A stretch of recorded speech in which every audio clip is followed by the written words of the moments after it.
Seahawks fans, wherever you may be, welcome back for another edition of the Seahawks Playbook Podcast. Join your host, Bill Alvstad, and co-host, sports writer and football analyst Keith Myers, as we talk Seahawks football.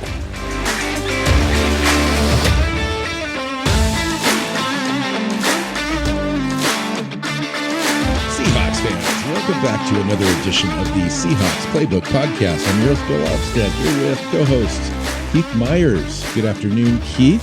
Thanks for joining the show yet again. I think the 188th straight time that we're joining the show together, or save one or two episodes where we had Dana O'Gorman come in and co-host. I think you did a one-off show one time too, because we couldn't get the recording set correctly for me, but the show carried on. I think you were either in San Diego or Europe, and San Diego. When we recorded it, it came off with you being so insanely quiet that it was impossible. Yeah, that's because I said I was in San Diego, but I was really in Tijuana. Oh, that works. It's a little phone booth-ish kind of right there. No, actually, the problem was on my end with the recording. So, but I wasn't going to say anything. Thanks for trying to take the blame, though. I appreciate the effort. Yeah, well, here we are. We are so close, Keith. I can smell it. It's crazy. I didn't allow myself to believe that we could get to the season. And here we are. We're on within 10 days of the season starting. It looks like it's going to be a full go. I think the league has done a tremendous job with COVID-19 and the lack thereof as far as infection rates in the league. There's been very few players impacted so far, which is a great thing. And it means we can play football starting September 13th, which is a week from this coming Sunday. But before we get to that, we've got a couple of shows for you. Instead of doing the regular roster prediction show, we did that earlier this summer, just kind of get ahead of that. And we're going to do a reaction show instead this year, and that'll come next week of the roster cut downs, which are Saturday.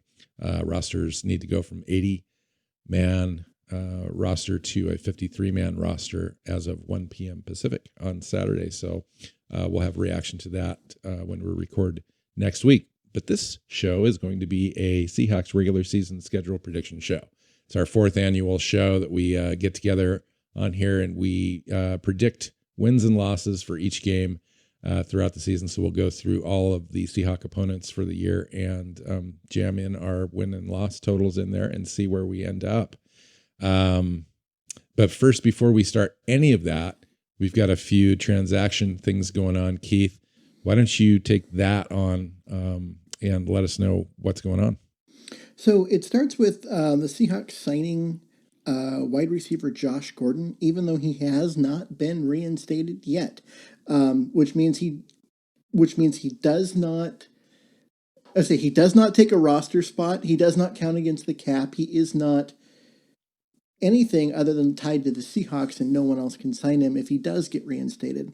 How can we sign somebody without having any designation? Is that just because he's suspended? Because he's suspended. So when he was signed and immediately placed on the suspended list, which takes him off the roster. And the moment he gets reinstated, he can be moved off the suspended list back onto the active roster. They actually get a roster exemption for a week, allowing them to have a 54th member on the roster while they get him up to speed. Wow, that's a very interesting thing to be able to do, but I'm kind of glad they did it because it sounds like a pretty awesome thing. Now, I said you kind of predicted this as soon as the season ended last year, and you've kind of carried forth as though Josh Gordon was on the Seahawks roster the entire offseason, and here you are. Your prediction has merit, and has come true. So, well, let's not act like it was some sort of piece of clairvoyance. This was like one of the everybody kind of got on that bandwagon, no doubt. Yeah, this is one of the easiest calls we've ever had as far as like predicting things. He wanted to be in Seattle. He kept putting all these Instagram posts together about Seattle and the city and the team and all of that, and we knew that it was going to happen. We also knew that now that they're no longer testing for marijuana usage, which is what Josh Gordon got suspended for, all 7 or 8 suspensions that he's had, that they weren't going to be able to keep him suspended forever because what he did was no longer illegal. Why do you think it took so long? He asked for reinstatement over 2 months ago, and you'd think on something like that, where it was such a surefire situation, determinations could have been made earlier to allow the player to come into camp and acclimate with everybody. It just seems like it was kind of not done with any haste. I think some of that has to do with COVID-19, and the league was so invested in getting that figured out and all the testing and everything that they really just didn't put any resources towards anything else. And basically what they said is that Josh Gordon was such a low priority that he just needed to wait. And it kind of sucks for him because this is his It's kind ability, of a punishment without being a punishment. It is. And so, I mean, we'll see. There was the other part. I went back and was re-looking at stuff when he got suspended. And for the most part, the reports all were saying, it was marijuana usage again. But I found a couple of reports that said he actually tested positive for marijuana and a suspected PED. But it wasn't really a PED. It was a masking agent, so it falls under the PED policy. But then for him, it was trying to mask the marijuana usage. And of course, it didn't work. So, and that's how he got caught and everything. So it might be that the league is intentionally dragging its feet because of that PED distinction and not wanting to make a call before they have to on whether or not it is going to fall under the PED policy or the substance abuse policy. And so that is going to be an interesting fallout from this. The thing is, like I said, I found Are you thinking a further suspension then? Even though it might be a reinstatement, you're thinking possibly 2 to 4 games right up front? Yeah, that's the thing is, I don't know, because if he can link it to marijuana and, he can basically come out and and again, just push that what he did was no longer against the rules, although the masking agent is against the rules. It's just such a weird, middle ground, neutral craziness that I don't know where the league's going to go with it. Let me ask you this. When he was suspended last year, it was before the end of the regular season. How many games did he miss? And maybe that would be enough to serve as the suspension. It was most of the season, wasn't it? Wasn't he played 4 games? Yeah. He played in, he didn't play the first week, and then he played in 3 or 4 games, and then he got suspended. Oh, okay. And was out for the rest of the year. Or maybe he played more than that. I don't have all that in front of me. Maybe he played 7 games. Okay. Or something like that. So you're still looking at 8 games, maybe 6 games, depending on where it fell in the year. But even if it's 6 games, I mean, that's the standard PED. That was first time suspension. So he can chalk it up to time served and not have anything tacked on. And I think that has a chance to happen. The other problem that we run into is there was a collective bargaining agreement reached, and in it pulled back some of Roger Goodell's power and placed it into kind of this team of former players and league representatives and whatever. And I don't know if that has been fully formed and convened because of COVID. And that might be part of the problem as well. So what else happened? What else happened was that they signed a defensive end, DeMonte Moore, who has played a couple games here and there, was with the Seahawks for 4 games back in 2016, played 3 games the following year, 2 games in each of the last 2 years. The Seahawks have signed him to be depth on the defensive line. I don't necessarily see him making the roster, or if he does, it's going to be a Brandon Jackson. Yeah, I mean, with Darrell Taylor looking like he's going to go on the unable to perform list right out of the gate, missed the first 6 games at least. DeMonte Moore is probably looking at taking it up that roster spot, depending on what they do at defensive tackle. But it seems like a signing so late in the year, right before cutdowns, that it seems more than just a pickup for the last 2 or 3 days of camp. So we'll see. They signed Paul Richardson too, officially. So we talked about that last week.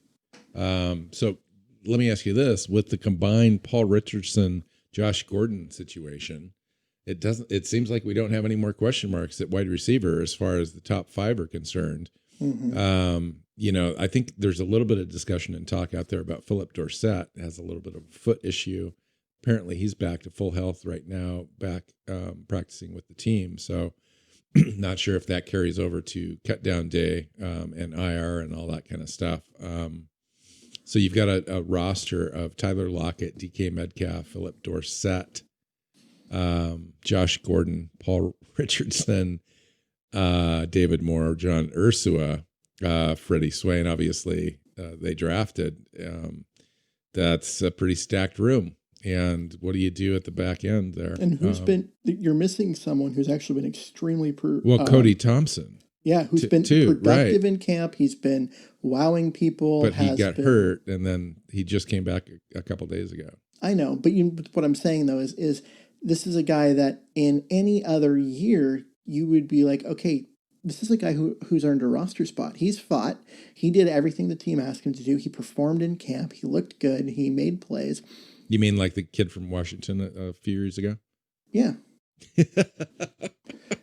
Casey Williams. It's no guarantee that you're going to make the roster. It's kind of a similar situation, except for I think that this wide receiver room is significantly deeper than it was. It totally is. When it was Casey Williams. But you've got, in a normal year, he would make the roster because he's done what he needs to make the roster. Yeah, but look at the guys in front of him. Holy cow. In this year, though, he's not even going to make the top 8. Yeah. Well, he's definitely going to the practice squad. I mean, that's the guy you want to keep around. The guy I'm more concerned about is Freddie Swain, guy we picked up in the 6th round. By all indications, hasn't done enough in camp to warrant a roster spot. And so it makes you wonder if they will even keep him around on the practice squad. I think that they will. You don't want to invest that much and then just let a guy go. You kind of want to see if he can come along and develop a little bit. But it's kind of reminiscent of the Gary Jennings sort of situation. Guy with a whole bunch of speed, a guy that's apparently a great route runner in college comes in and can't bust through it all. So, but how do you feel about the wide receiver group? How do you feel about all the talent on the offensive side of the ball for Russell Wilson this year, including the tight ends and including DJ Dallas and all that kind of stuff? This might be the best pure group of talent around Russell Wilson he's ever had. And I mean, he's never had a receiver like Metcalf. He had Sidney back, his rookie year, but he got hurt. And Sidney Rice, by the way. I just called him Sidney and assumed you all remember who that was.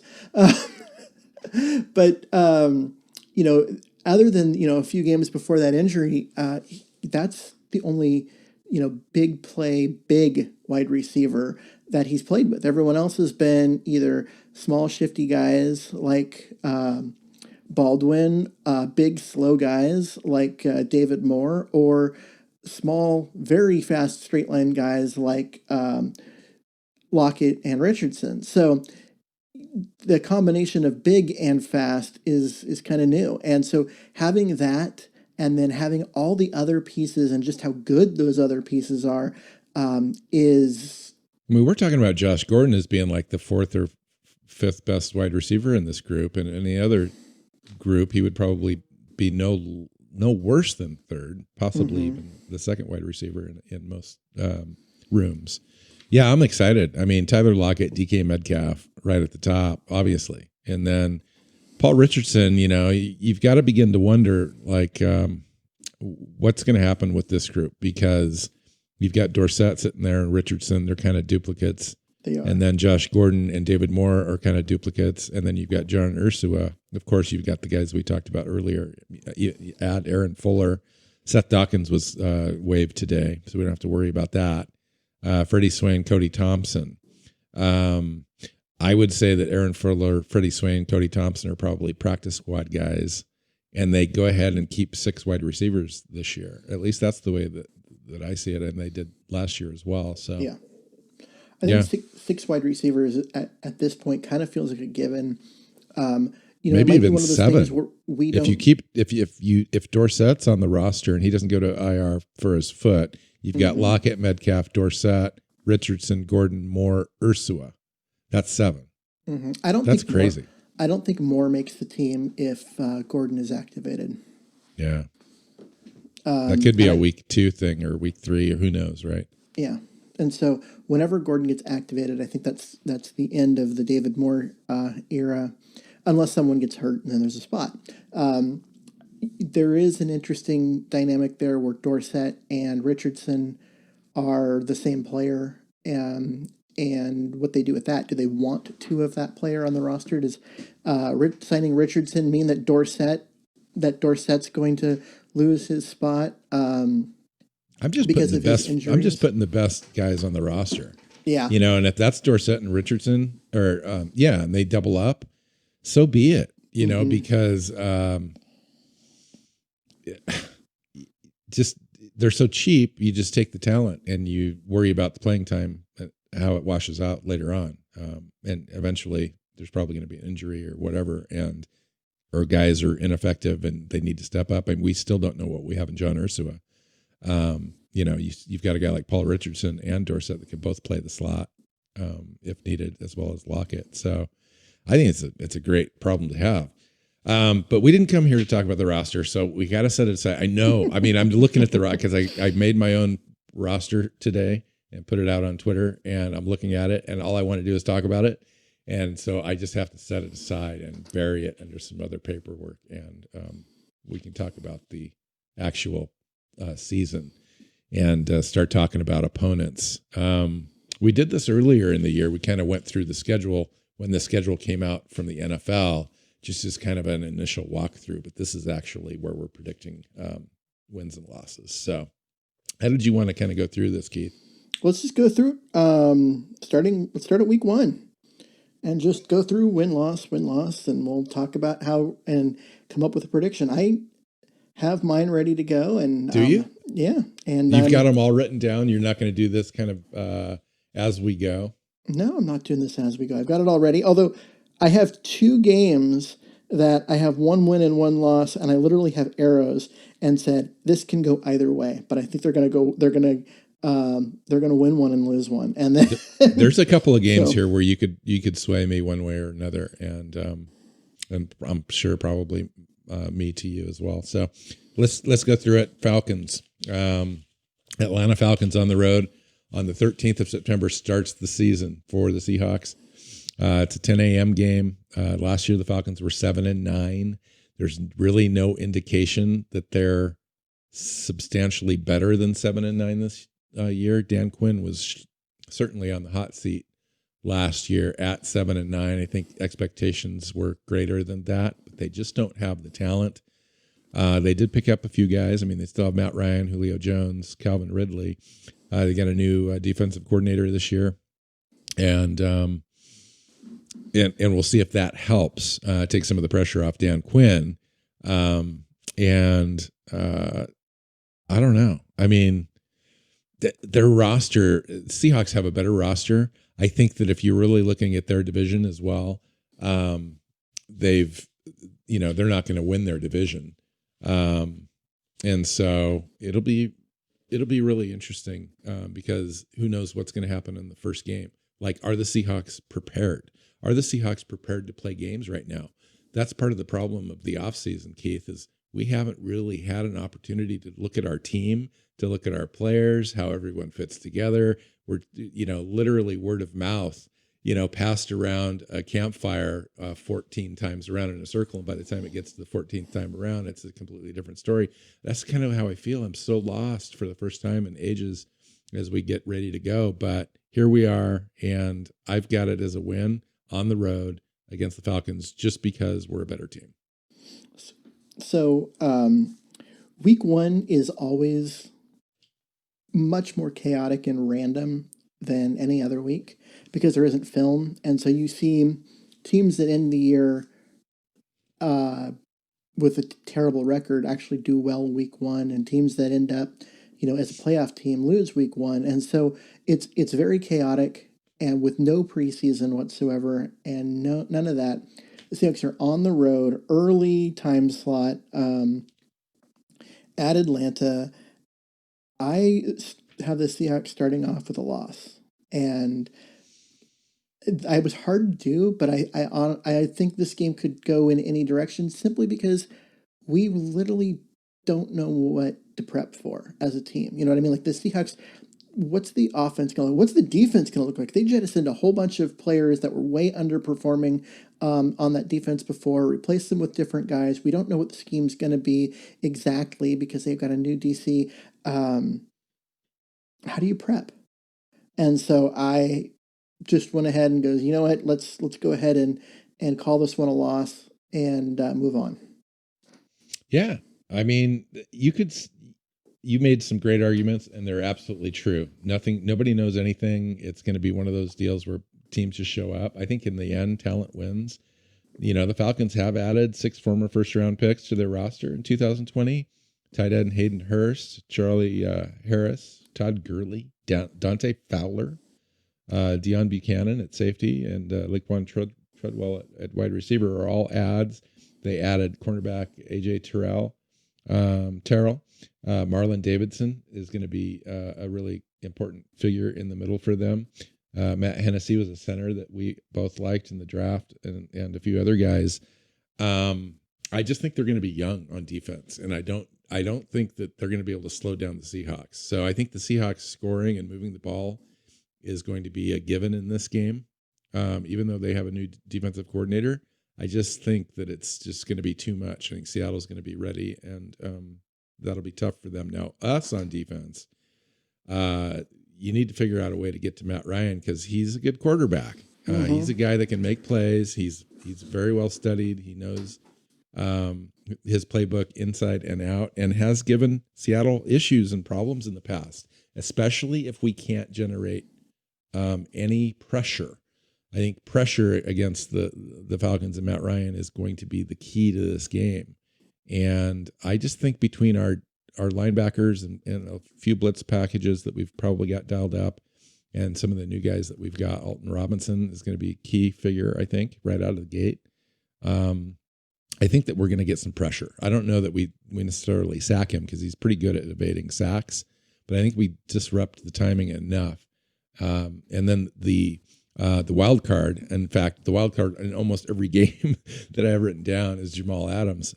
Just how much impact is one player going to have on our defense? I think Jamal Adams is huge right out of the gate in a game like this, where he can disrupt passing lanes, timing, blitzing.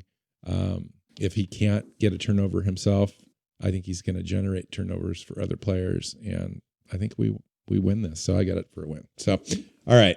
Week 2 at home primetime game against the New England Patriots. This is a completely new look New England Patriots. No more Tom Brady, no more Gronkowski. It's now the Cam Newton show. Bill Belichick has never had a quarterback like Cam Newton. He's, made his career with Tom Brady, who is a dink and dunk guy and has been for years. Was more of a vertical passer earlier in his career, but hasn't been for quite a while.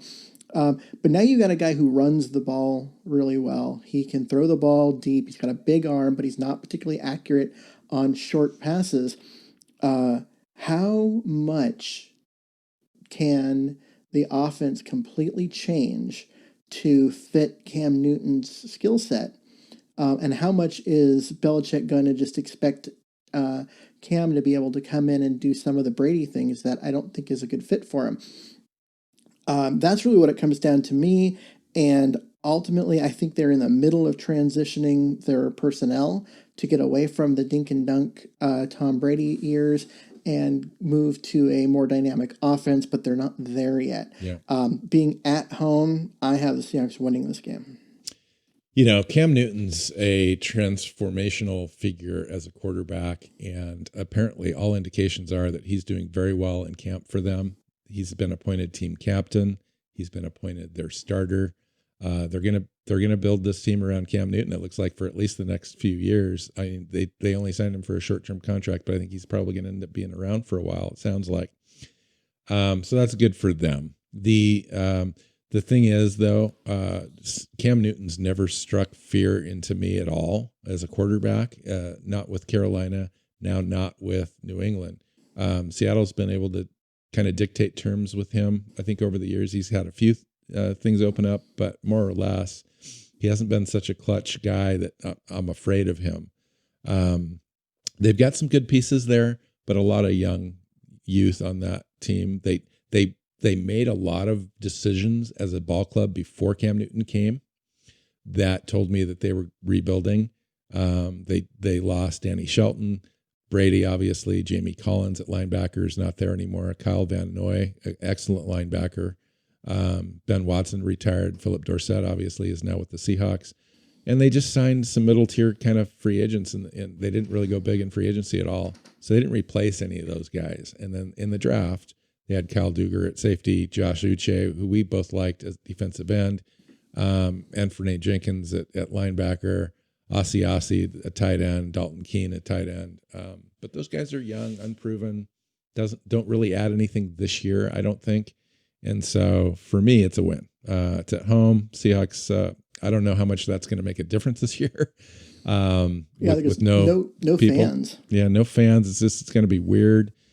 But this is, again, it's a talent and quarterback in Russell Wilson over an inferior opponent. And I've got to go with the Seahawks in this. So right out of the gate for me, it's 2 wins. Cool. Week 3. What do you got? All right. So this is probably the biggest test, obviously, of the season so far. It's the second straight home game for the Seahawks versus the Dallas Cowboys. It's week 3, September 27th is the date, I think. Afternoon game, no prime time, but it's a great test. I think Dallas, as much as I don't like Dallas at all, they're an underrated team, I think, in a sense. In the NFC East, you got the Philadelphia Eagles and you got the Cowboys. It's a 2-way race this year. The other 2 teams in the division, the Giants and Washington, who we also play this year, don't have a chance. So it's going to come down to Philadelphia and Dallas. I give Dallas a little bit of an edge just because I think they have a slightly better roster. They're going to come in wanting to prove something. This is going to be their test as well. And but I'm still saying the Seahawks are going to win this game. I just think Seattle's well positioned this year mentally. I don't know how I'm sensing that or feeling it, but I think that they're a good, solid football team this year. And the Seahawks win a team win type of game against the Cowboys in this one. Yeah. And Mike McCarthy is the coach. They got a new coach. Yeah, that was, and it comes down to I think it comes down to Mike McCarthy. So the Mike McCarthy that finished up in Green Bay, if that's the guy that the Cowboys hired, this is a pretty easy win for Seattle. If it's the Mike McCarthy that he sold himself to Jerry Jones and other people as, meaning a guy that took a year off and spent that entire year studying the best offenses at college and the pros and really innovating and spending his time developing a completely new playbook and different ways to expose defenses and all that kind of stuff. If that actually is true and he calls games like he did when he first became Green Bay's head coach and was known as an innovator, then this game could be really close because Dak Prescott is an underrated quarterback overall. He is better than people want to give him credit for. Ezekiel Elliott is a dynamic runner. Is he overpaid? Absolutely. I wouldn't have paid him what they paid him, but that doesn't mean he's not good. He's great. And that combination together with a pretty good offensive line, a good, couple wide receivers they've got in there. You've got good pass rush coming off the edge. That's going to be a tough team. I have this as a win for Seattle, but I am not like super stoked about that pick and saying, oh, yeah, they're going to win easy. No, this is going to be a tough out. No, it'll be a tough game because they were really they finished really poorly last year, and they finished worse than people thought that they would. They finished the season 8-8, but they were 6th in points scored, 11 in points allowed. Their expected win-loss total because of that was 11-5. They finished 8-8. I think this is definitely a 10-11 win team that we're going to face, but it is early in the season, and this is one of the wide receiver groups that rivals the Seahawks as far as talent level overall, with Amari Cooper and CD Lamb that they drafted, Michael Gallup, and that do they still have Cobb? I can't remember if they have Cobb or not. But good lineup overall, good offense. I think the defense for Seattle is going to surprise people this year, and I think this team speed on the defense really helps Seattle in this game. And then offensively, it's just going to be really difficult for people to keep up with the Seahawks this year. I really do believe we're probably looking at one of the most efficient offenses in the league this year with the Seahawks. And so I've got it as a win. So now what did you say, win? I had a win. Yep. All right. So week 4, they go on the road at Miami. Miami is, depending on who you ask, either an absolutely terrible team or a team on the rise. I don't think they're that good. I think they're at least a year away, if not 2. I know that having Tua at the quarterback is going to excite people and all of that, but they aren't ready to win yet. The rest of the roster is not ready. Do you know if he's even ready out of the gate? I actually don't know. They're keeping they've been keeping a close lid on that. I just think they don't want to tell people, because why give people a chance to prep? And so honestly, I don't think this is a good team overall. And I have this down as a win, even though it's on the road, even though it's an early time slot. I don't think it's gonna be that competitive of a game. Yeah, I mean, the Dolphins are an interesting team. They've got a heck of a roster, both, like 75% young guys, but they've added 25% veterans into that roster that make them interesting. They have Josh Rosen and Ryan Fitzpatrick if Tua can't go.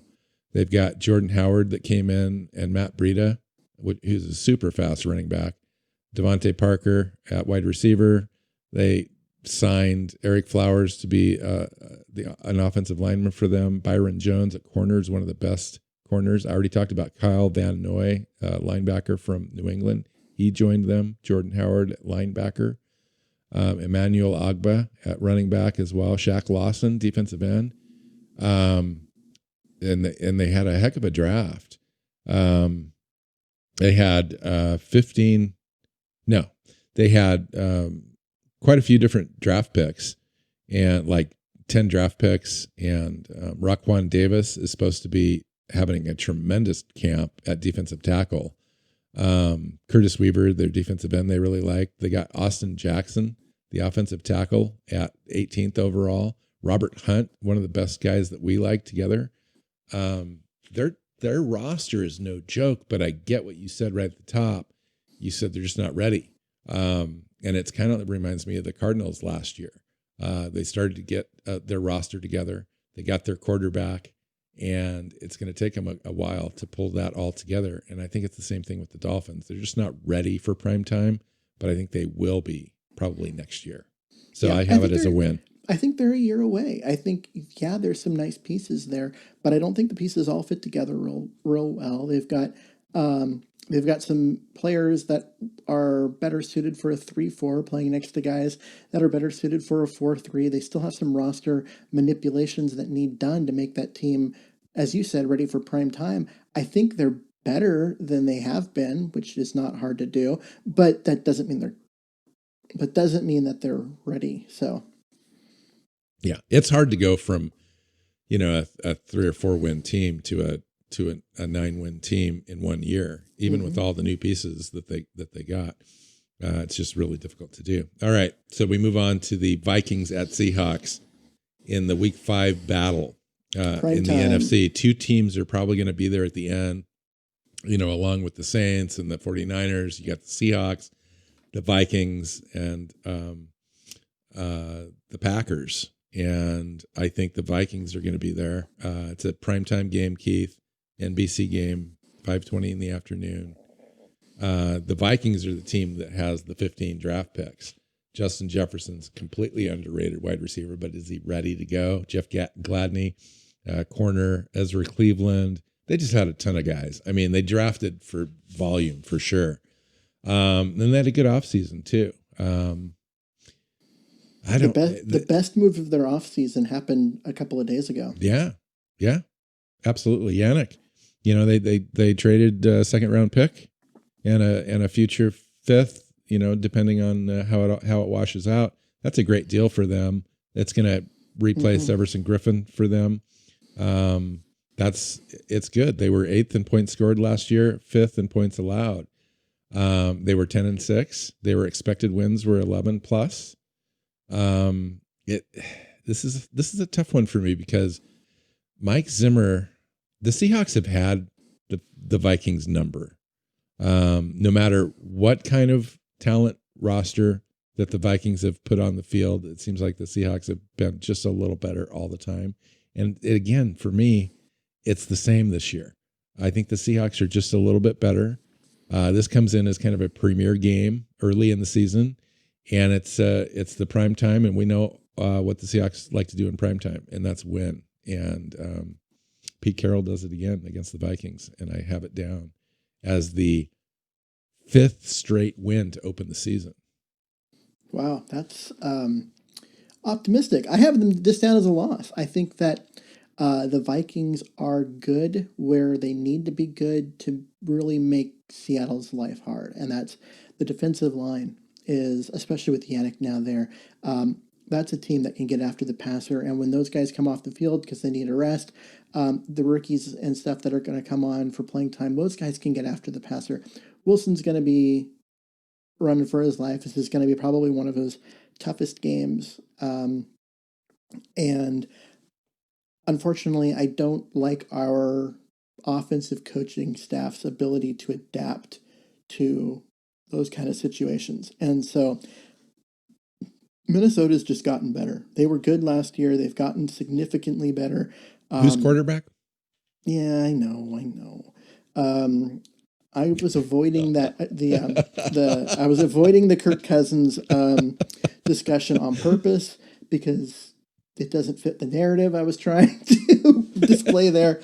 Yeah, I mean, talk about a guy that he performs great in non-prime-timey clutch games, and then he sinks when it matters. I get that, but I still think the rest of the roster is good, and it's good in the right places to give Seattle fits.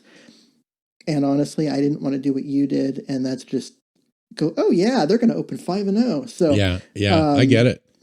I looked at that too. I was like, you know what? I have the loss early on. I don't feel good about, and then I'm going to have this loss too. They're going to go into the bye week at 3-2, losing to at Atlanta and against Minnesota. I really debated long and hard on this pick because, like, it's interesting when you do these enough, you kind of figure it out. You want to get to a certain spot. Your team's good enough to get to a certain number, and now you're trying to figure out how they get to that number. And I got caught into that sort of situation with my predictions. And for me, I was really leery about picking them to win 5 in a row. But last year they started 10-2, and they threw that kind of that difficult start monkey ear that they've been carrying around for a while off their backs. And this year they continue that. They're a stronger team. They just are. They're a stronger team this year. They've got a much more dynamic offense. And Russell Wilson's just another year older, another year wiser. Schottenheimer's been in the system now for a while. They've talked about changing it up a little bit and allow Russ, to throw earlier in early downs. And I just think they're going to give teams fits this year on their offense. And their defense is just so much improved. And you just add Adams into that. Adams for me is the key cog in the win total for the year. I think he adds wins. I really do. As a just one player, I think he's a guy that makes that much of a difference. And in games like this, where it's the Vikings, where it's the Cowboys, whether it's the 49ers or it's the Eagles later on, Adams is the guy that makes the difference in those types of games. And so this is, for me, a win. So Seattle goes into week 6, October 13th, with a bye. This is also the week that we can start to look at our players that have been on IR, designated for return, to be able to come back. Those right now look like they would be Rashad Penny and Darrell Taylor for sure. There's a couple other ones. Colby Parkinson's probably going to end up on there. And then DJ Reed, a guy that we haven't talked about a lot, a guy that's has a lot of potential as a nickel corner on the roster that we kind of picked off from the 49ers. They're going to try to keep him on that roster and on IR. So not sure if he would come back or not. I can't remember what he's got that he was repairing. I think it's a pec injury or something like that he's trying to repair. And he should be ready to go by then, but he's the type of guy that you don't rush back. You go, you know what? We're just going to put you on the PUP list, which means you got to sit out 6 games before you can start practicing, full speed with the team. And then we've got a couple weeks before you can be activated and whatnot. And they're just going to do that, knowing that if they have an injury at the position and they need help, well, guess what? Now you got a guy that coming off the PUP list onto the active roster who can help, who can step in and play. It's just extra depth. Is the limit on that still 2 this year that they can bring back? No, because these are physically unable to perform players that are, so basically these are players who came into the training camp already injured either from last year or something that happened in the off season. And they're on a completely different set of rules. Now, if the player comes into practice, starts practicing, and then gets hurt, then they have to go on injured reserve. And then they can come off injured reserve to the active roster after 8 games, I believe, but you can only do 2. The interesting thing about that is you cannot place them on injured reserve before setting your 53-man roster, meaning that if you have a player get hurt, like right now, and they want to place them on injured reserve, they have to first put them on the 53-man roster and cut someone they wanted to keep. Then put that player on to injured reserve, open up a roster spot, and hope you can bring back the other guy.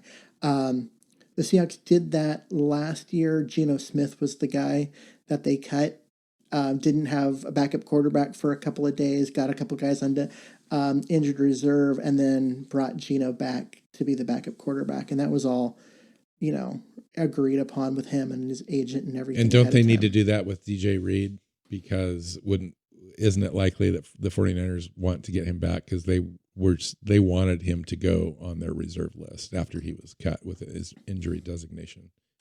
Yeah. So if they put him on the PUP list, he's fine. When did they pick him up? That's what I don't remember. They picked him up off waivers. So right after 49ers cut him, they picked him up. But when was it, after the start of training camp? No, this was in May or June or something. So like that. So he's not a guy that needs to where they have to shift him around and expose him to waivers and all of that and have the 49ers pick him up. He's on the roster now. He's on the PUP list. He stays on the PUP list and doesn't count against the 53. And then they activate him after week 6. All right. So we come off the bye. It's an early bye this week. Or this year, so we'll see how that works out for the Seahawks. October 25th, week 7, Seahawks at Cardinals. It's an afternoon game. This is an interesting team. The Cardinals are not a gimme this year, not a gimme any year for the Seahawks, it seems like, but they're improving. Their talent level is improving to the point where they're legitimately now a team that you need to pay attention to, and a team that can sneak in and grab a win if you're not careful. And we're on the road. The Cardinals finished 5-10 last year, 5-10-1. But they're a team on the rise for sure. Kyler Murray's second year. He had a great year last year. Kenyon Drake is back with them. Budda Baker just signed an extension. They got DeAndre Hopkins in that aforementioned big trade of the year type of a move. Larry Fitzgerald's still there, Christian Kirk, etc. Chandler Jones had 19 sacks last year on the defensive side of the ball. They got a couple of free agents in to help them out. They had a nice draft with Isaiah Simmons, kind of a jack of all trades linebacker guy. Josh Jones, Lucky Fotu, Rashard Lawrence, etc. So what do you think about this game, Keith? You make your prediction before I make mine. I have this one. Remember at the beginning, I said there were two games that I had arrows to, and I'm like, they're going to win one and lose one. And this is one of them. I have this one down as a win, but I'm so not confident about it. But I do have them going on the road and winning. They seem to do better against Arizona on the road as long as that one corner of the end zone doesn't, work its magic. The rest of the field, the Seahawks tend to do well down there in Arizona, and so I still don't like. Collins is so much of their defense. Him and Baker. I think that as far as their defense goes, it's a couple of really high end pieces surrounded by a bunch of meh talent, and I think as a team, you can neutralize the high-end pieces when there's only a couple of them, and then when the rest of the talent around them isn't that good. And I think that Seattle's going to be able to spread the ball around to too many players that it's just going to become too hard for Arizona to keep up with defensively. Yeah, I agree. And honestly, I still have no reason whatsoever to believe that Cliff Kingsbury, who was a failed college coach, is going to make for a good pro coach. So he can prove me wrong. He can. But right now, I don't believe in him one bit. So I have this as a win for Seattle. Well, this is definitely a statement game for the Cardinals. This is, their first game, I think, against a division opponent. They want to come out and this is the test for them. And they passed it on this particular occasion. I've got the Seahawks losing their first game of the year against the Cardinals in the desert. And for a lot of the reasons that you mentioned, I had reservations, but Seattle came out so strong at the beginning of the year in my predictions, and then had the bye week and lost a little bit of momentum, went into the desert, thought they were going to get the win, and they got smacked around a little bit by a team that's pretty hungry and wants to prove that they're a better team this year. And a lot of draft pundits have them in the race with the Seahawks for second place in the division. Everyone kind of still thinks the 49ers are going to take it. A lot of folks are talking about the Seahawks taking the division now and the 49ers being second. Either way, there's a lot of talk about the Cardinals being the third team to make the playoffs out of this division this year. And I think they really do have a legit shot. It depends on how it all comes together for them around Kyler Murray. But if it does come together, this could be a 9-win team. And that's why I have them down as a loss. All right. November 1st, San Francisco 49ers at the Seattle Seahawks. What a game. I mean, this is going to be an epic game, and it's going to be a battle for the NFC West supremacy. The 49ers are a tremendous team. They've got a tremendous roster. They rally around Jimmy Garoppolo, who's an okay quarterback, kind of unproven, untested as far as being a late game rallying, win the game on your own kind of quarterback. But we're going to see if he is that kind of quarterback this year. They've got George Kittle. They've got Nick Bosa, Deebo Samuel. They've got Eric Armstead just signed up again. Richard Sherman's still there, obviously. They've got a ton of pieces. And it just really depends on if they show up and try to take a game in Seattle this year. I don't have them taking the game in Seattle this year. I've got the Seahawks in this one, rebounding from the loss against the Cardinals. Seahawks win against the 49ers and set up a possible division title game at the end. Yeah. I'm Keith, with what do you you think about the 49ers? I'm with you on all of that. I think we've got a situation where the 49ers take a small step back this year because of the talent they lost. Yes, they replaced a lot of the guys, but they replaced them with either unproven guys or guys that just aren't quite as good. So I have them taking a slight step back and the Seahawks taking a slight step forward. And this was, a matchup that was really, really even last year. The Seahawks won one, they lost one by a couple of inches. So I have the Seahawks winning this one at home, in part because it's at home. But you know what? These games are fun. The 49er games. The rivalry is back. The rivalry is back. Last year it was great. This year I think it's going to be even better.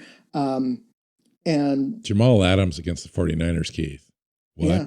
Well, and part of it is that, Jimmy Garoppolo is not a great quarterback. I know people in San Francisco want to think that he's Matt Ryan, but he's not, at least not yet. At least not at this point in his career.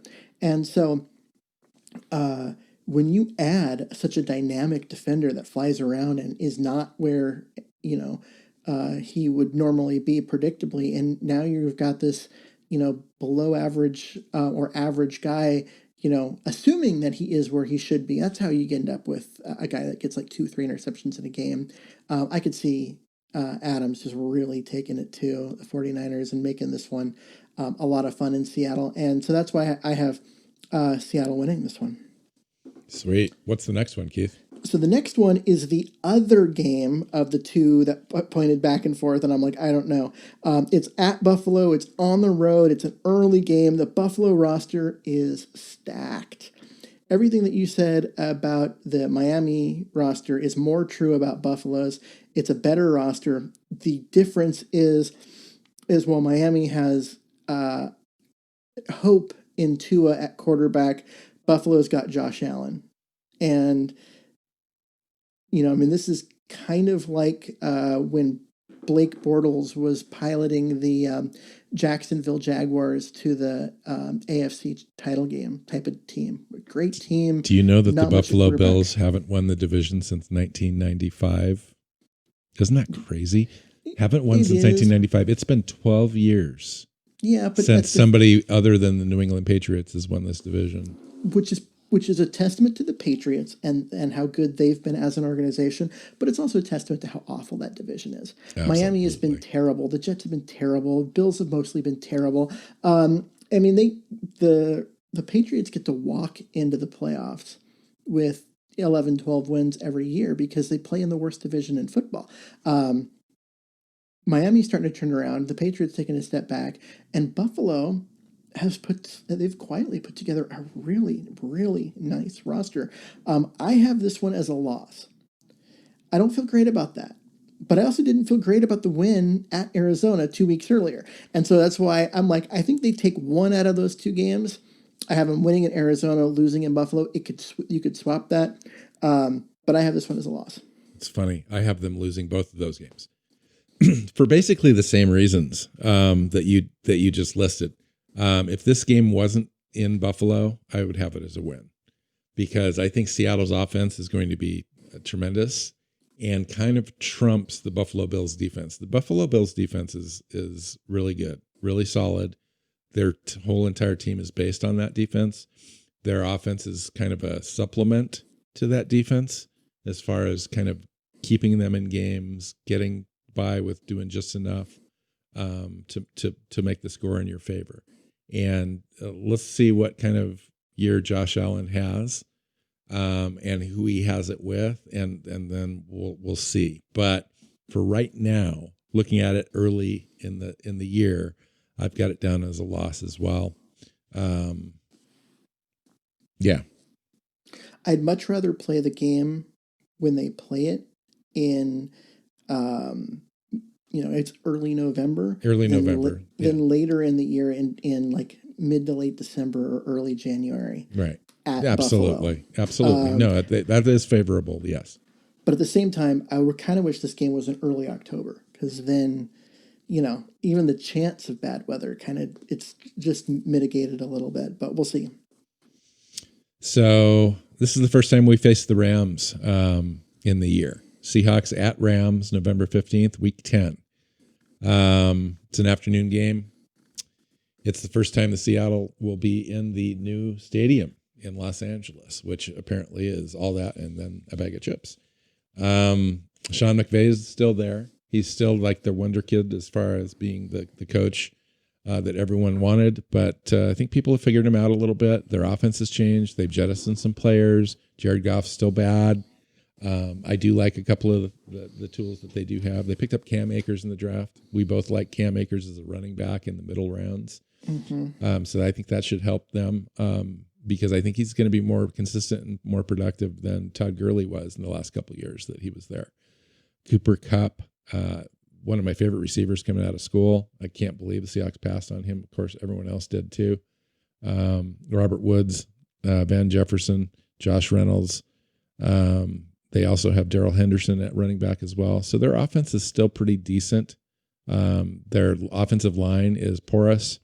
Whitworth just signed up for another couple years, and he's 45 years old. I kid you not.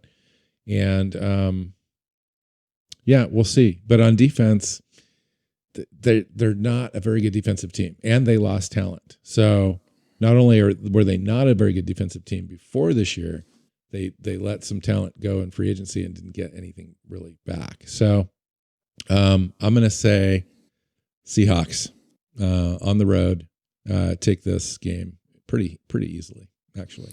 Well, this is the Rams are rebuilding. Let's just make that clear. They traded away a wide receiver who still had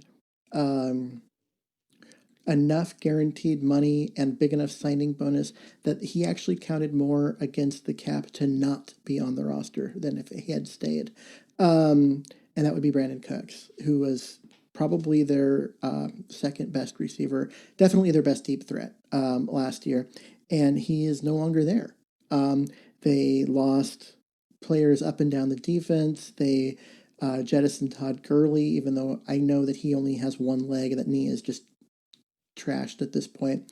But they cut and they cut. And they this is a team that's trying to get their cap situation under control so that way next year they can be competitive again. And that's what this year is about for them.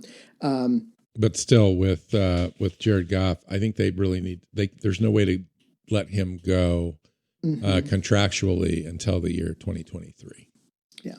So, I mean, his contract is terrible and it's going to hamstring them, but they couldn't do with him and Gurley. I mean, those were two giant contracts for guys that were giving them nothing productively because Gurley just can't run anymore and Goff just isn't that good. And so getting rid of Gurley and, replacing him, I think was a good move, but they needed to figure out the cap situation along with that. And so they went ahead and had kind of a rebuilding year. And they were lucky to keep Michael Brockers, who, looked like he was on the way out and then, came back real quick. So, but the defense isn't great. I mean, you've got Ramsey and you've got Aaron Donald. The end. That's it. The rest of the defense is pretty bad, and Seattle's strength is its offense right now. I have this as a win. I don't think the Rams are going to be that competitive this year. Yeah, I agree. Okay, so we've got the second game of the year against the Cardinals at the Seahawks, November 19th. It's a afternoon game, primetime against the Cardinals, which is a first for a while. I mean, it's been a long time since I think we faced the Cardinals in primetime. I believe that's the Thursday night game, isn't it? Yeah, it looks like it. Yes, it's just 4 days after the Rams game. So 5:20 in the afternoon on the NFL channel. I've got it down as a win. I had the game on the road as a loss. I've got this one down as a win. I have this one down as a win. I had the previous one as a win, but I felt really shaky about it. I have this one as a win, and I feel much more comfortable with it. And the reason is because when you look at these Thursday night games, when there's really not a chance to game plan, and there's very little game planning done, you pretty much just go through a couple walkthroughs and then run out and play another game. In the end, I say veteran talent and experience wins. The Seahawks have that in Russell Wilson, and that tends to be the overriding factor on Thursday night games. And so I got Arizona with a win. Yeah, these things always get interesting too, because you've entered the time of year where you can rain starts to become a factor, and we'll see what happens with that. Next up is another primetime game. This time we get a little bit more rest in between. Week 12, November 30th, so 11 days later. The Seahawks are at the Eagles, another East Coast game, but it's a primetime game, so we don't have to worry about waking up first thing in the morning. The first of 4 straight games against East Coast teams. 3 of the 4 are against the NFC East, and then you throw the Jets in the middle there. So I thought that was kind of an interesting schedule-like thing at the end of the year. Yeah, no, it is interesting. What do you think about the Eagles this year? I mean, everyone seems to want to put them on par with Dallas. And I'm just, we faced them a couple times last year, and they were okay. I mean, they slowed us down for a while, but we eventually kind of pulled away. Well, and I don't know. Last year, the Eagles had no wide receivers, and then the couple that they did have got hurt. And so basically what you had was, they were pulling guys off other people's practice squads, and then those guys were starting at wide receiver. It really made their offense just die, and it was just a big mess for them. And so I could totally see this be a situation where they have a big, they were a playoff team last year. They won their division last year, and that was with very little offense. Just, I think they get a chance to rebound. They're going to be healthier this year. The defense is still good. I think they're going to be a decent team. I don't know if they are a contender for a Super Bowl, but they should win that division, or at least be right there with Dallas. This isn't going to be like Dallas isn't going to run away with the division from them. I think they're fairly even. I have this game as a loss, which is weird because I'm realizing right now this is the second primetime loss I have for the Seahawks, and that just doesn't happen. They are a primetime team. But I have this game down for a loss. I think that coming off, the Arizona game and the Thursday night, and yes, it's a mini bye, and that should help them get rested and everything. But I think that you have that, and then you have the long trip to the East Coast, to Philadelphia. I think it's going to be one of those games where energy level is low and it's just hard for this team to get going. And there's always one of those. So I just thought that one kind of looked like it could be that game. So I had picked this one as a loss. Yeah, this is no easy task. I think they have improved from the year prior, particularly with the wide receiver. Now, did Marquise Goodwin opt out? I can't remember, Keith. Jalen Reagor, though, in the draft. An excellent, speedy guy that's really going to help Carson Wentz. They did well in the draft. They did well in free agency. They got Darius Slay, Roby Coleman, Javon Hargrove at defensive tackle. That's in addition to Brandon Graham at defensive end and Fletcher Cox at defensive tackle with Malik Jackson. So they've got a tremendous defensive front to be able to face. As an offensive line, you're kind of leery of that a little bit. I see them being fairly even as a ball club to Seattle, but I've got this as a loss. I know it's prime time, but it is on the road. It comes after a tough stretch for the Seahawks, and they've had enough time off in this game where they got a little relaxed. So to me, it's a loss. Cool. The following week, they come back home. They play the Giants. The Giants are terrible. That's a win. Do I have to add any more? I've got the next 3 as a win. Let's just do all 3 together.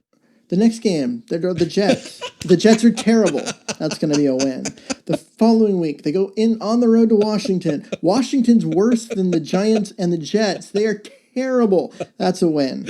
Love it. Next. Literally all three we can do together. Thank you. We saved ourselves a ton of time and our listeners. Yeah. I'm not even going to comment.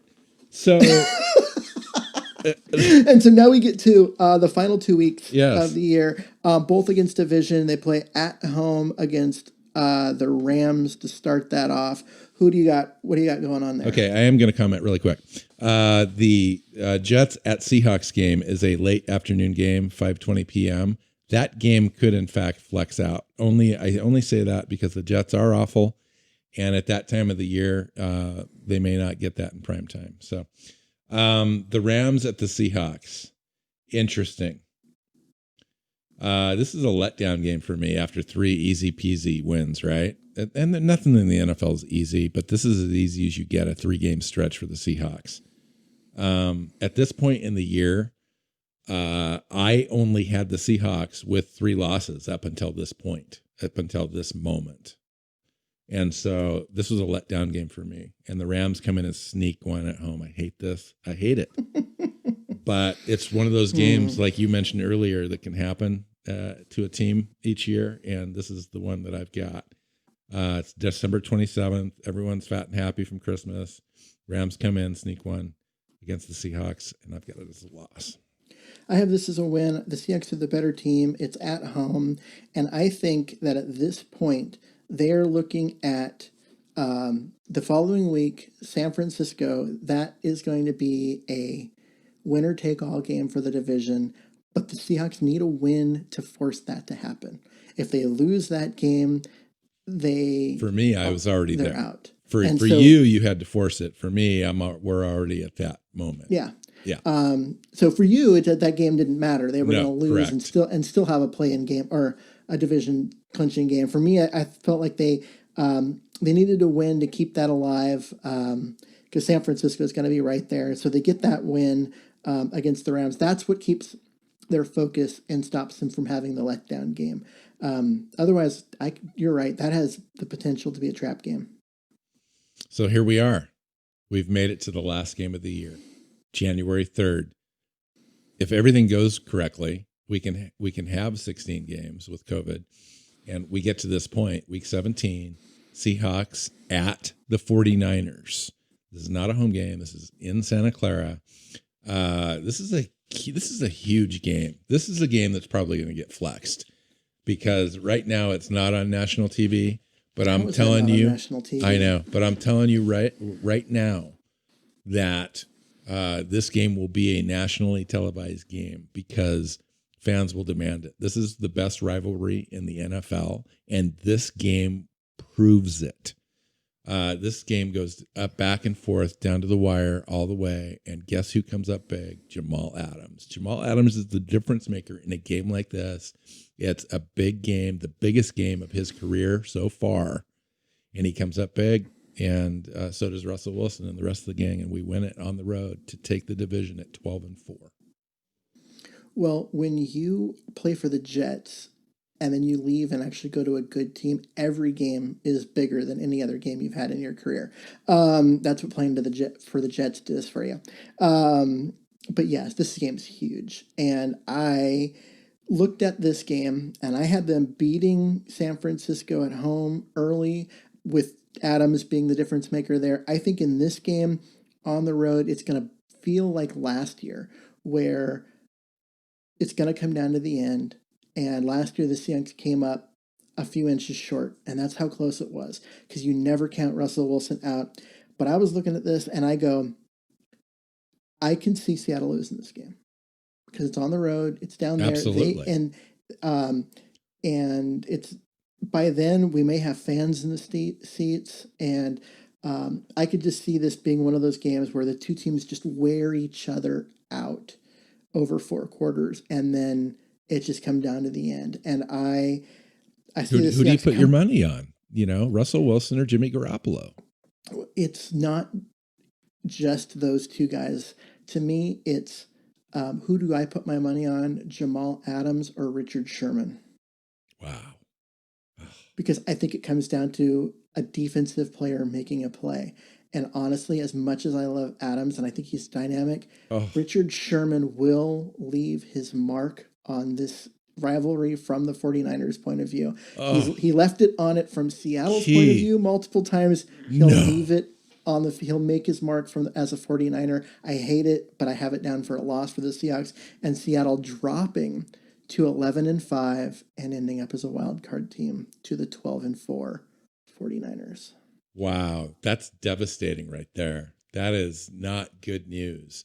You are now hereby banished from the podcast, and you shall remain silent for the rest of the. No, I'm kidding. Okay. That is a really good season of predictions, and it came down to the end. And I loved the two stories that we told. You know, you told the story of Richard Sherman coming back to haunt his old team and being the difference maker, and I'm the new guy, Jamal Adams, coming in the biggest game of his life, making a big play to seal a victory or something. Talk about, I mean, if either one of those two things happen, it would be an amazing game. Oh, it's pure drama. As a not just a straight fan, who wouldn't want to see one of those two outcomes? Well, and the thing is that when it comes down to it, and I said this earlier when we were talking about the game, the NFL is at its best when the Seahawks and 49ers are both great. We learned that during the Jim Harbaugh years and 2012, 2013, 2014. The NFL just has a different energy on the West Coast because of those two teams. And none of the other West Coast teams can match that. They just don't have the personalities. Yeah. Right. The LA teams star don't. Power. And it just, Seattle and San Francisco are the two big teams. And when they're both good and that rivalry is strong, the NFL is better for it. And right now we are in a situation where both these teams are really good teams. And that it just makes it really fun. It makes me want to go and really study San Francisco's schedule, which I have not, just to kind of find out the idiosyncrasies of their schedule and find out where they're susceptible, what could happen, where it might come down to at the end there. Because there could be a situation where we're not playing for the division title. San Francisco could already have secured it because they just played lights out of their mind, and they're 14-2. Potentially 14-2 team heading into that. Or it could be Seattle's ahead by a couple of games heading into that, and it doesn't really matter. But if they're both going into that game with 11 wins, and they're trying to get to 12. Wow. I mean, I think that's actually very realistic because of the division itself. To ask teams to come in with a better record than 11 wins with one game remaining is very difficult in this division because I think we're going to beat each other up. The Cardinals, everyone's got to get past the Cardinals, 49ers as well. And, man, I'm excited now. The thing is that both teams play the NFC East and the AFC East, which means you play a lot of bad teams like Washington and New York, which the Seahawks play 3 games in a row. The only difference in terms of opponents is that where Seattle plays Atlanta and Minnesota, the 49ers play New Orleans and Green Bay. And I got to tell you, there's a difference maker. The Green Bay versus Minnesota, I think Minnesota might be better this year, but both of those are very good teams. But Atlanta is not as good as the Saints. The Saints are a better team. That one spot on the schedule is the difference between that could be a win. That could be a win going in because that is a significantly harder. It tells you how big that game is. That's a huge game for them. Well, it's a huge game for us. The first game of the year. Yeah, that Atlanta game. Falcons. Yeah, interesting. Wow, that was fun. No surprises. No surprises for me. I went into the situation. I'll be completely honest. I went in looking for 12 wins because I believe that we have a 12-win team. And I think we're one win better than last year. I really do. And I believe the difference maker is Jamal Adams. And I don't know that Jadeveon Clowney, while I think he's a tremendous player, what sort of win total did he add to the overall win total last year that we can't replicate this year by a combination of guys?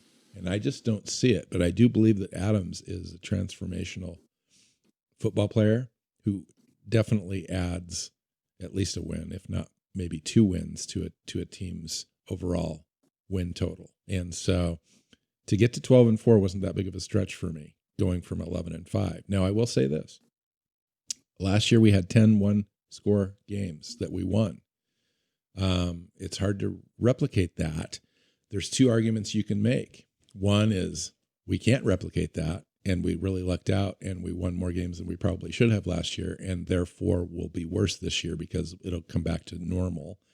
Or B, you can say Seattle won all those games in spite of itself because just of Russell Wilson, and chances are, based on just a little bit of an increase in talent, we can duplicate that and maybe increase that because we're going to be better overall this year, and we're not going to have so many close games. So, well, the Seahawks which one is it going to be? The Seahawks also went out of their way last year with some really terrible offensive play calling to make games much closer than they should have been.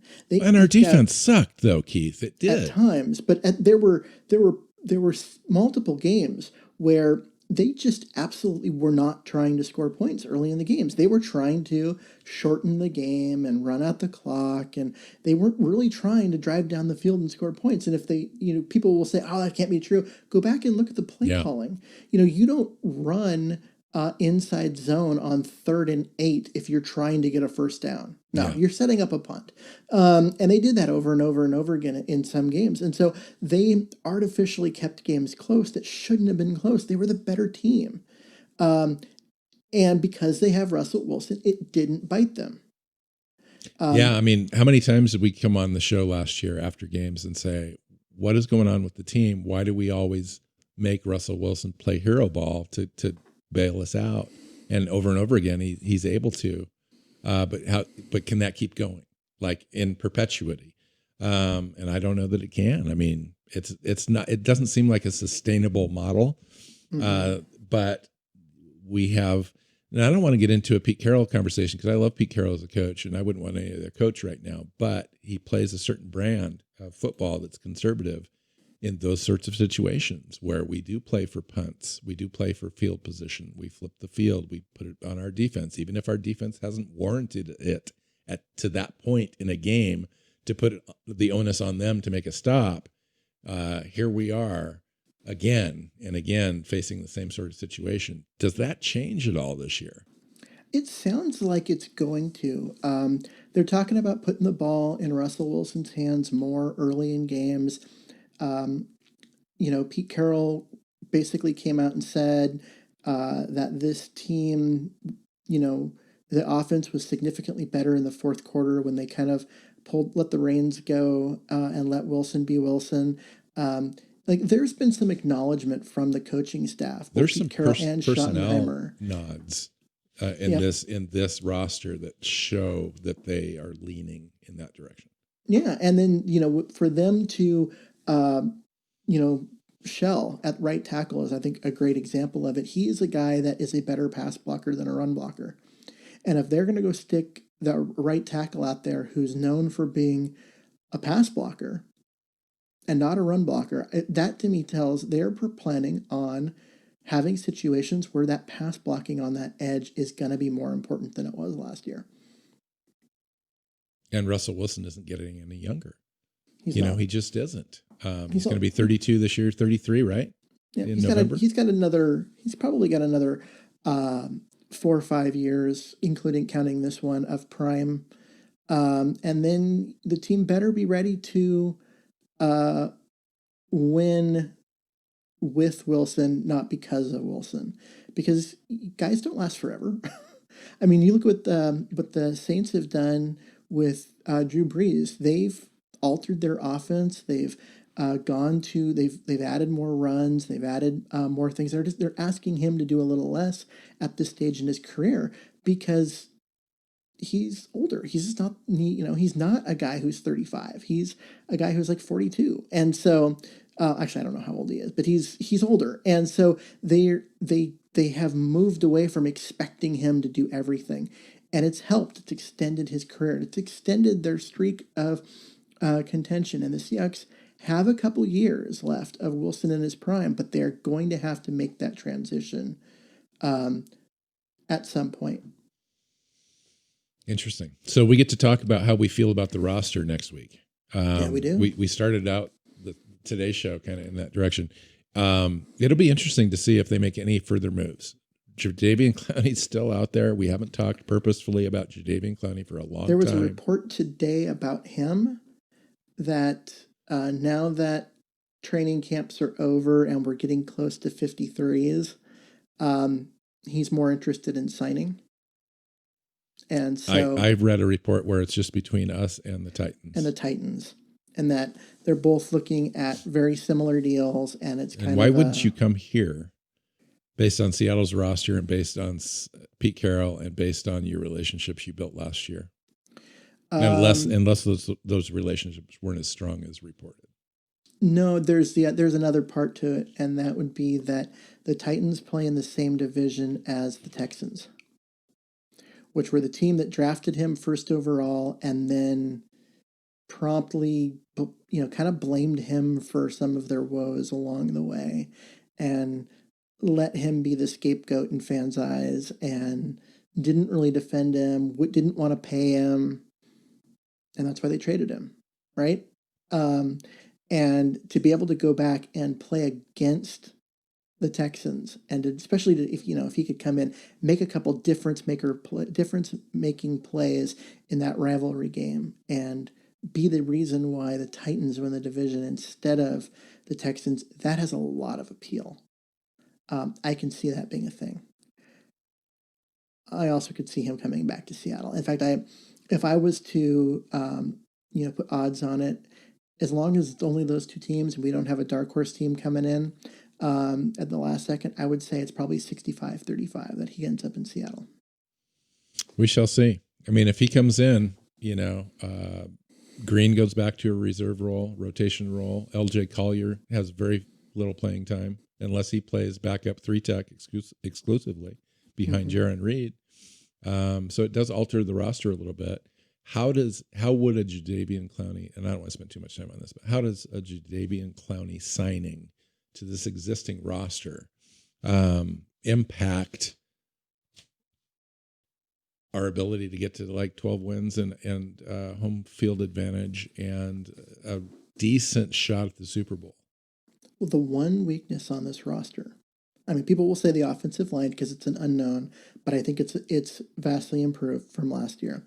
But the one weakness on this roster right now, if you look at it, is the defensive line. And you just added a player who, the moment he walks onto the field, is the best defensive lineman that the Seahawks have. Because he's that good. Well, and the good news is huge improvement. We've got major improvement on the pieces that are around him. Yes, the depth is significantly better this year. So no Ezekiel Ansah. Would that immediately make the Seahawks favorites out of the NFC? Maybe.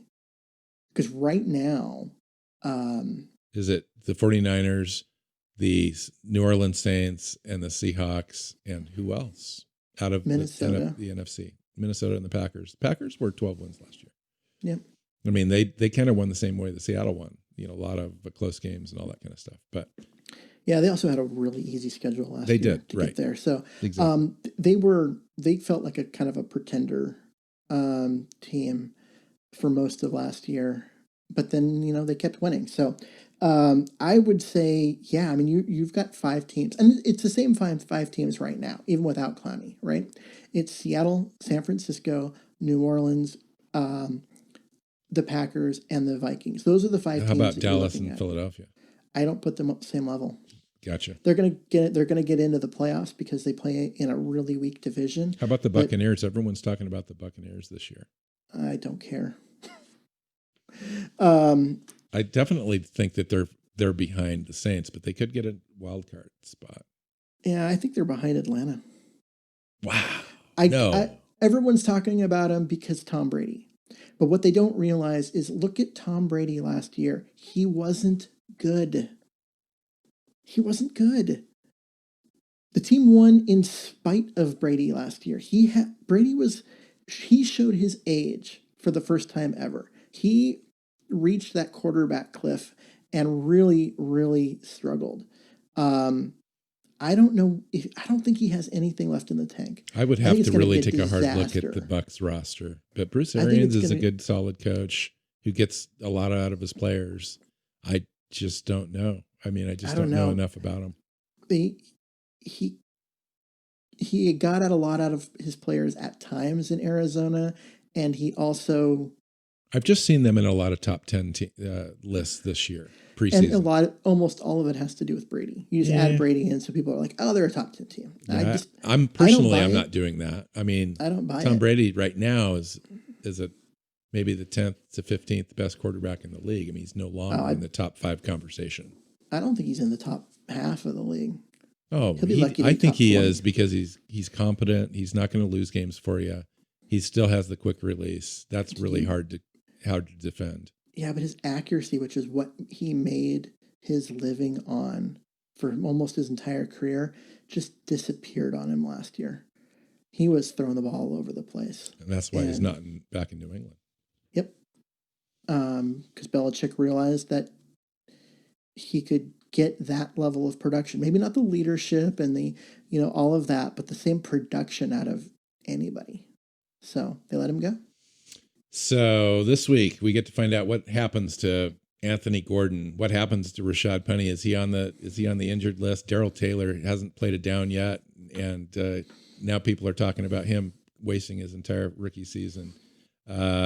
Jason Stanley, guys like Lindell Stevens and Ryan Neal on the back end of the cornerback group, are they going to make the roster? Lots and lots of questions. What about Justin Britt? He came in for a second interview with the team. It seems like they're putting him on a shadow roster where they're going to wait for week 1 cuts.